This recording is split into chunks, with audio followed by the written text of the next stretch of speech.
Kevin, I have waited over 25 years to see a sign to say, I assure you we are open. That is going to be my favorite photo of all time. It was really nice last night. We got here last night. We signed a bunch of the merchandise and whatnot. So we were here. It was dead quiet because the city, of course, is shut down and whatnot. And as I was standing out front looking at that sign, thinking about like, oh man, like one dopey joke at Quick Stop has gone a long, long way.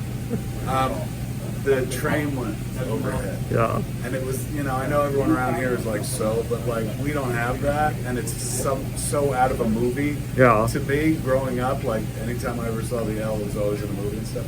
So there was this real surreal moment where I'm like, that's from a movie. That's from a movie. Like, I'm really just trapped in a movie right now. And, you know, if you got to be trapped anywhere in 2020, a movie is preferable. Is preferable. Oh, exactly. Yeah, because anytime there's a movie, there's always that shot of Chicago or the train or the bridges, and you're within 5 minutes of that right at this location. We saw like 3 bridges last night, and I was telling Muse, I was like, that's like, remember they closed the bridges, man, in Dark Knight Rises, or Dark Knight, in Dark Knight. And he was like, yeah, and you know, we thought Batman was still shooting here, but it's done. And I told him that it wasn't. I was like, we'll go find the set. You don't know that. You know, maybe they'll start filming again. Who knows? They might do a couple of reshoots or exactly. They might have to do that. So this has been the year where we haven't been able to have Comic-Cons. We haven't been able to, you know, hang out face to face. But this was already in progress in LA.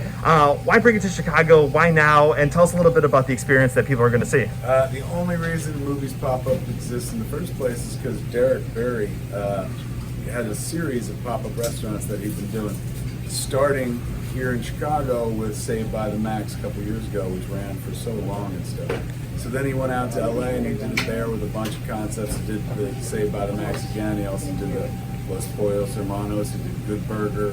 So they were going to be doing a Clueless pop-up, and Clueless and Paramount was like, not during this quarantine, and they dropped out. So they had like this open window. And Derek was like, what about doing movies? And I was like, oh my God, that'd be amazing. Because when we were shooting Dogma like years ago, I was like, man, it'd be great if somebody did this one day. When we shot Clerks 2, the whole movie was set out of movies. And, you know, after the movie came out, people was like, you should open a real one. I'm like, I'm no restaurateur. Thankfully, I met a pop-up restaurateur because this is the best way to do it. You don't have to commit to a lifetime brick and mortar. You find a restaurant that's like, we'll do this for a week, why not?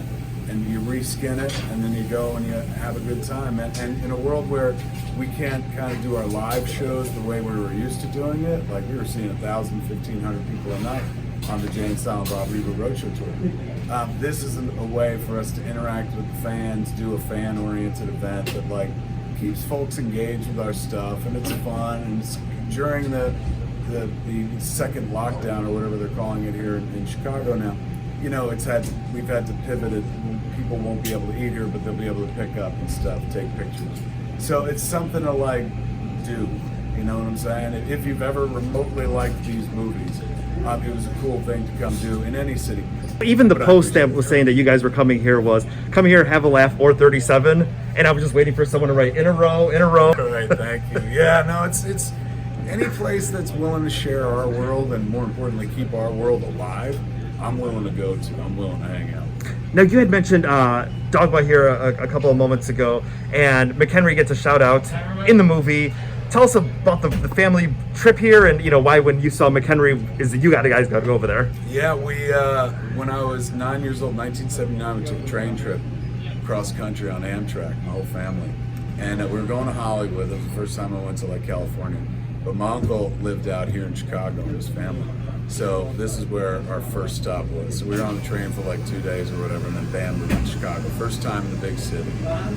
First time I ever heard the joke, you know, does this car go to the loop? No, it goes beep, beep. My father told me that joke.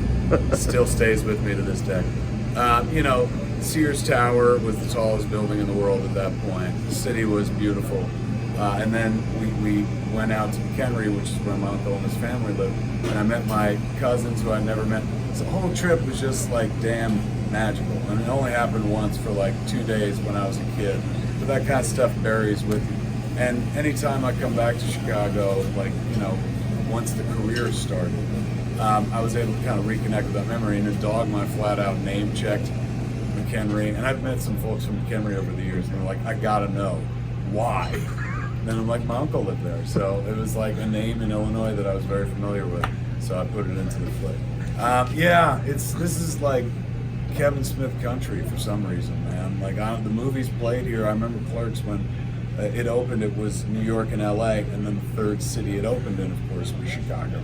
So we came out here, did the press. This is where Siskel and Ebert were. They reviewed the movie. First time I got a major review. First time I was reviewed on Siskel and Ebert was on Clerks. Happened, of course, out here. So like, this was an epicenter as much as New York and LA for me at the beginning of my career, and has remained so. We were just out here for the Reboot Roadshow tour last year around this time, and we sold out like the Music Box twice. So the city embraces us, we embrace it right back. Now, I am a huge Star Wars fan. I wore this to come to this interview. Excellent shirt. You got to be, witness the last, Star Wars movie. You got to be in there. What was that as far as like from Clerks, talking about Star Wars, being a fan and having references in all the films to actually be there for this last big moment? It was pretty wild, man. Like in the first one, Force Awakens, I had done a voice, and so I got to see my name in the credits, like in the blue credits at the end, and that was nuts. And then in the last one, in the Last Jedi, that was the second one, The Rise of Skywalker. I got to physically be in it, like 3 frames, blink and you miss it, but I was actually on a Star Wars set. Pretty astounding. Some cats are like, well, why not make a Star Wars? And I'm like, well, A, they wouldn't let me, and B, I'm not into that. Like, I'm into watching it. I'm a big fan, but just because I make TV or movies and because I make media, it doesn't mean that I want to make all media, even the stuff that I love. Like, I watched Mandalorian when I woke up this morning because it just dropped on Disney Plus season 2, and it's gorgeous. Like, never once was I like, man, I gotta get in on this. I'm just happy to consume it as a fan. Like, I watched a story that I was like, I would never think of that story, nor would I know how to tell it with like all the special effects. It's totally fine to just like kick back and enjoy some things for me. Some things I definitely engage with, like if I'm a fan of, like I was a fan of Degrassi, and I was like, put me on the show, so I've been on Degrassi and stuff. But some stuff I'm happy to sit in the audience for, and Mandalorian and Star Wars definitely something. Ben Affleck, Matt Damon, Jennifer Lopez, Rosario Dawson, Stan Lee, all these people that were like in these films. You ever like take a moment and step back, like, oh my goodness, all these people are part of this View Askew universe? Every day, I'm no lie, every day. Like every day I'm kind of overwhelmed at a certain point or another with like, I can't believe this is still going. Like I couldn't believe Clerks happened, man. That seemed like a 1,000,001 shot. And the fact that it started a career was amazing. The fact that career is still going, the fact that I can like take that little world of Dante and Randall and Jay and Silent Bob and extend it to include like some of my longtime heroes like George Carlin, like Alan Rickman and stuff. It's nuts. It makes me feel like I was here and I mattered. You know what I'm saying? Like whatever we did, whether it lasted for a minute or forever, like it had an impact, and will kind of stick around for a while. Like it's weird this year because of the closures, restaurant closures. There have been a lot of restaurants, photos of restaurants on Twitter that have the "I assure you we're open" sign hanging up. No lie, I've seen literally 100 different restaurants hanging up that banner over the course of the quarantine.